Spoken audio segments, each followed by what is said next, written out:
आज की कहानी काफी ज्यादा इमोशनल है क्योंकि इसमें बूढ़े पति पत्नी के दुख भरे जीवन के बारे में एक नौजवान लड़का अपना नजरिया शेयर कर रहा है।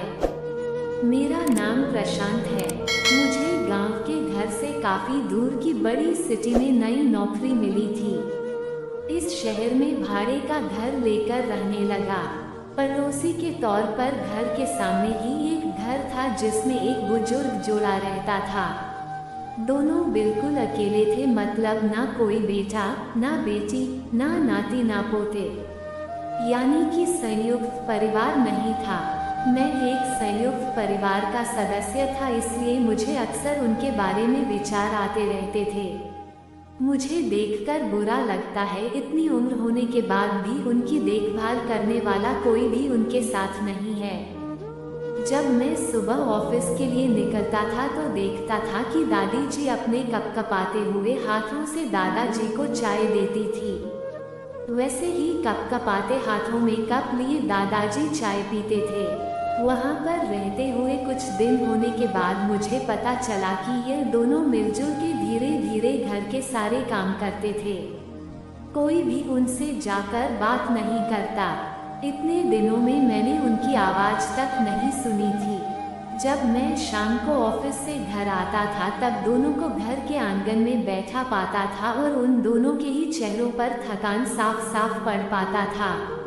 मेरा मन कई बार करता कि उनसे जाकर बात करूं, लेकिन फिर किसी वजह से मेरे पाँव वहीं पर थम जाते। मैं जब जब उन्हें देखता था मुझे मेरे दादा दादी की बहुत याद आती और मैं घर पर फ़ोन लगाकर उनसे बात कर लिया करता।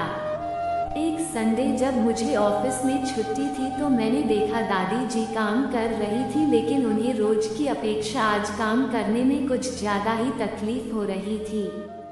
मैंने उनके पास जाकर पूछा कि दादी जी, आपकी तबीयत तो ठीक है ना? क्या मैं आपकी कोई मदद कर सकता हूँ? उन्होंने प्रतिक्रिया नहीं दी। मैंने दोबारा उनसे पूछा, बताइए दादी जी, मैं क्या करूं आपके लिए? उन्होंने फिर भी कोई उत्तर नहीं दिया। मुझे काफी आश्चर्य हुआ। कुछ मिनटों बाद दादाजी वहां आए और वह भी कुछ नहीं बोले। मैंने ही बात को आगे बढ़ाते हुए कहा, मुझे लगता है कि दादी जी की तबीयत खराब है, इसलिए मैं यहाँ आया हूँ। मैं आपकी मदद करना चाहता हूँ, बताइए मैं कैसे आपकी मदद कर सकता हूँ? दादाजी इशारों से मुझसे बातें करने लगे। उन्होंने इशारों से मुझे बताया कि दादी जी सुन और बोल नहीं सकती। उन्होंने यह भी बताया कि वह खुद भी बोल नहीं सकते, वह सुन सकते हैं, मेरी बात समझ सकते हैं। उन्होंने इशारों से दादी से कुछ कहा और दादी ने मेरी तरफ देखकर मेरे माथे पर हाथ फेरा। मैं उन दोनों की तरफ देखते ही रहा और न जाने कब मेरी आंखों से आंसू बहने लगे। उस दिन के बाद जब जब मुझे समय मिलता मैं उनके पास चला जाता। वह मुझ पर बहुत प्यार बरसाते। अब तो मुझे उनके इशारे की मीठी भाषा भी बहुत अच्छे से समझ में आने लगी थी। एक दिन मैंने दादाजी से पूछा कि वह अकेले क्यों रहते हैं, क्या उन्हें कोई औलाद नहीं है? दादाजी ने दादी को इशारे से समझाया कि मैंने उनसे क्या पूछा। फिर दोनों मेरा हाथ पकड़कर मुझे आंगन में ले आए और अपने आंखों के आंसू पोंछे और उंगली का इशारा करते हुए एक साइकिल मुझे दिखाई। साइकिल को देखकर मैं समझ गया कि उनके परिवार वाले उन्हें छोड़कर कहीं जा चुके हैं और अब उनके हिस्से में केवल यादें ही बची है।